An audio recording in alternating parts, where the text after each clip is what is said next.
anu di tempat ayo nama kumpul pakai. Ya abdi mah ka dieu we ngasih akar. Sekarang kita lagi membakar kayu tepus ya.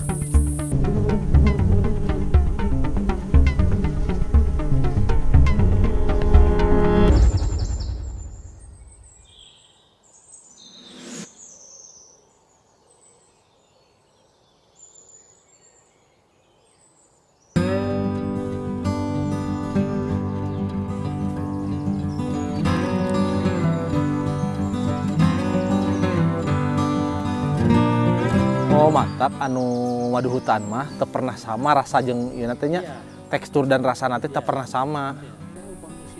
Pada dasarnya ketika vegetasi itu dua-duanya di musim kemarau sama musim hujan ada, munculnya berbarengan, umpamanya seimbang, hasil yang didapatkan sama. Tetapi bedanya kalau seandainya musim kemarau kita lebih leluasa dari pagi sampai sore untuk berburu. Itu lebih ke proses perburuan. Iya, ya. Hari si Maduna mah karena memang kebutuhan dia musim hujan sama musim kemarau sami berarti. Sami. Hanya kebanyakan kia upami musim hujan kita ngeburu teh asli ke gunung, ke puncak-puncak gunung. Karena musim hujan itu lebih dingin, justru lebah itu kembali ke habitat yang aslinya. Tapi kalau musim kemarau dia turun ke lembah-lembah untuk migrasi dan membuat koloni baru, di mana di lembah-lembah itu ada banyak sumber air dan nektar dari vegetasi nu baru muncul gitu, nu munculnya sesaat. Paling persiapannya kayak abdi sareng ayat nyanak awi, jadi bikin tali. Jadi nganggo sigai sambil nalian naik pemuputan ya, tapi saat harus bikin sigai bikin puputan ya. Istirahatnya heula.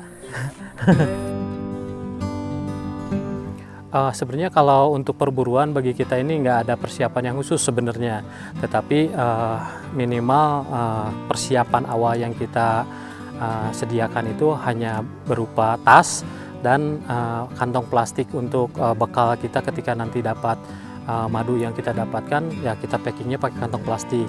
Tetapi selain itu paling peralatannya itu golok dan tali temali lah sebagai nanti kita butuh untuk panjatan ya, untuk ikat-ikat pijakan nanti. mulai ieu anu di daerah-daerah berarti ieu mah kompetna kita bagi hasil. Untuk proses pengambilan lebah dorsata kita membutuhkan dedaunan kering. Kalau di hutan banyak yang bisa kita pergunakan, ada pandan hutan, ada bisa pelepah pisang yang udah kering, ada juga pohon tepus yang udah kering. Jadi kebanyakan kita lihat potensi aja. Kalau seandainya di daerah yang akan kita buru tidak ada sama sekali yang akan kita bisa gunakan untuk pengasapan, ya kita biasanya bawa pohon tepus dari rumah supaya ketika datang ke lokasi kita nggak susah untuk membuat pengasapan.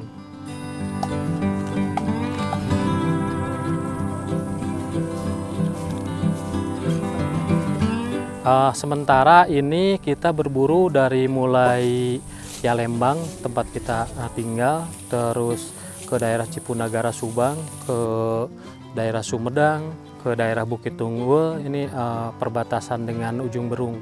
Nah, di penyebaran lebah dorsata itu ada, tetapi tidak setiap musim ada. Jadi ketika dorsata itu jelang peralihan musim dari musim hujan ke kemarau, biasanya dari puncak-puncak bukit itu pada migrasi ke lembah-lembah, di mana di posisi lembah itu banyak sumber pakan buat lebah, yaitu vegetasi bunga yang banyak. Ya disitulah mulai berkembang biak lebah dari puncak gunung itu ke lembah. Iya nya, gitu.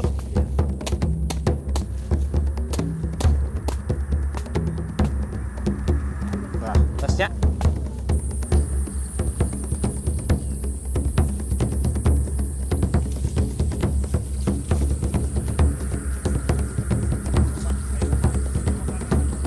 Sekarang kita lagi membakar kayu tepus ya.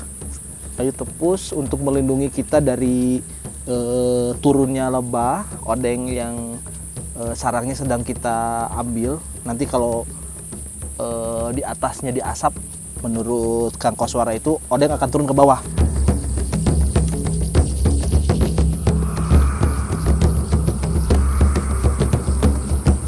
Kita sedang menunggu proses pengambilan madu di atas. Mudah-mudahan hari ini kita dapat ya madunya banyak. Tapi tergantung juga sebenarnya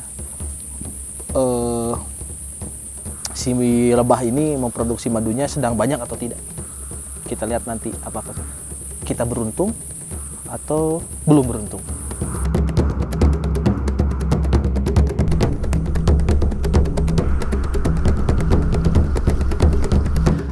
Untuk kendala itu sendiri sebenarnya kalau ditanyakan tentang kendala nyaris tidak ada. Tapi kita untuk perburuan ini kita hanya pergunakan fisik saja karena lebah dorsata ini biasanya bersarang dari satu bukit ke bukit yang lain. Jadi hampir satu gunung itu hanya 2-3 sarang. Nah, kalau seandainya masalah sih nggak ada disebut masalah karena lebah dorsata ini nyaris tidak ada hama untuk pengganggu lebah, itu nggak ada.